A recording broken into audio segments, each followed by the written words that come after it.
நம்ம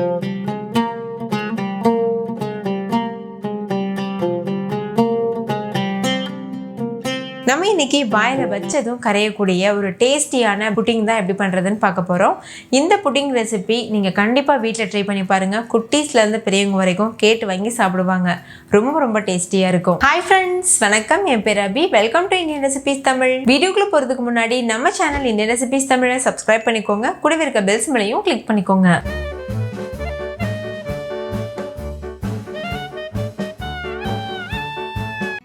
ஃபஸ்ட் இந்த ரெசிபி பண்ணுறதுக்கு ஒரு மிக்சிங் பவுலில் 3 முட்டை எடுத்துக்கோங்க.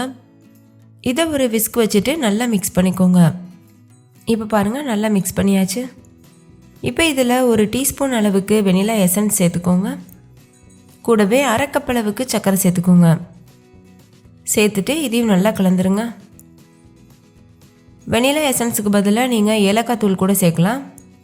இப்போ நம்ம சேர்த்துருக்க சர்க்கரை முழுமையாக கரையிறது வரைக்கும் நல்லா இது போல் மிக்ஸ் பண்ணிக்கோங்க. இது கூடவே 2 பிஞ்ச் அளவுக்கு உப்பு சேர்த்து மிக்ஸ் பண்ணிக்கோங்க. இப்போ பாருங்கள், நம்ம சேர்த்துருக்க சர்க்கரையெல்லாம் முழுமையாக கரைஞ்சிருச்சு. இந்த ஸ்டேஜில் இது கூட காய்ச்சி ஆற வச்ச பால் 1 கப் அளவுக்கு சேர்த்துக்கோங்க.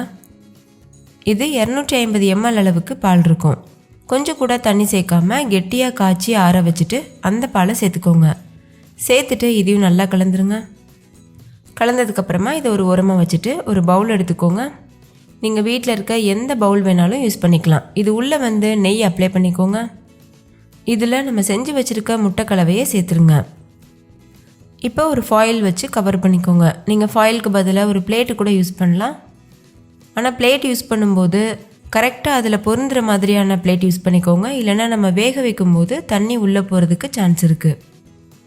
ஃபாயில் இருந்ததுன்னா அது பெஸ்ட்டு. இந்த மாதிரி நல்லா நம்ம டைட்டாக ரேப் பண்ணிக்கலாம். இப்போ ஒரு பாத்திரத்தில் தண்ணி சுட வச்சுக்கோங்க. தண்ணி நல்லா கொதிச்சு வரணும். அதில் இது போல் ஒரு பிளேட்டு இல்லைன்னா ஸ்டாண்ட் யூஸ் பண்ணிக்கோங்க. நான் குட்டி கேக் ட்ரே யூஸ் பண்ணியிருக்கேன். நம்ம நார்மலாக இட்லிலாம் வேக வைப்போம்ல, அதே மெத்தடு தான். இப்போ நம்ம செஞ்சு வச்சுருக்க முட்டை கலவையை உள்ளே வச்சுட்டு மூடி போட்டு மூடிட்டு மீடியம் ஃப்ளேமில் வச்சு 30-40 நிமிஷத்துக்கு வேக வச்சுக்கோங்க. இப்போ ஒரு 40 நிமிஷம் ஆகியிருக்கு.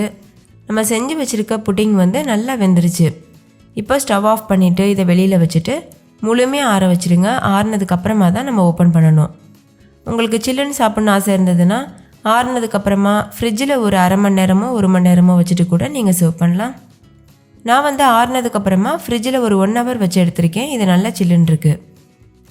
இப்போ இதை நம்ம சர்வ் பண்ணிடலாம். ஒரு ஸ்பேச்சுலா இல்லைன்னா ஒரு கத்தி வச்சுட்டு ஓரங்களை கீறிடுங்க. அதுக்கப்புறமா அதை டிமோல்ட் பண்ணும்போது ஈஸியாக வெளியில் வரும். அவ்வளோதான். ரொம்ப ரொம்ப டேஸ்டியான வாயில் வச்சதும் கரையிற புட்டிங் சூப்பராக தயாரிச்சு. இது செய்கிறதும் ரொம்ப ரொம்ப ஈஸி. செய்கிறதுக்கு குறைவான பொருட்கள் தான் தேவைப்படும்.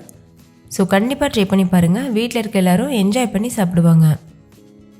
ஓகே ஃப்ரெண்ட்ஸ், இந்த புட்டிங் உங்களுக்கு ரொம்ப பிடிச்சிருந்துச்சுல? பிடிச்சிருந்தா லைக் பண்ணுங்கள், ஷேர் பண்ணுங்கள். நீங்களும் செஞ்சு பார்த்துட்டு டேஸ்ட் எப்படி இருந்ததுன்னு கமெண்ட் பண்ணுங்கள். தேங்க்யூ.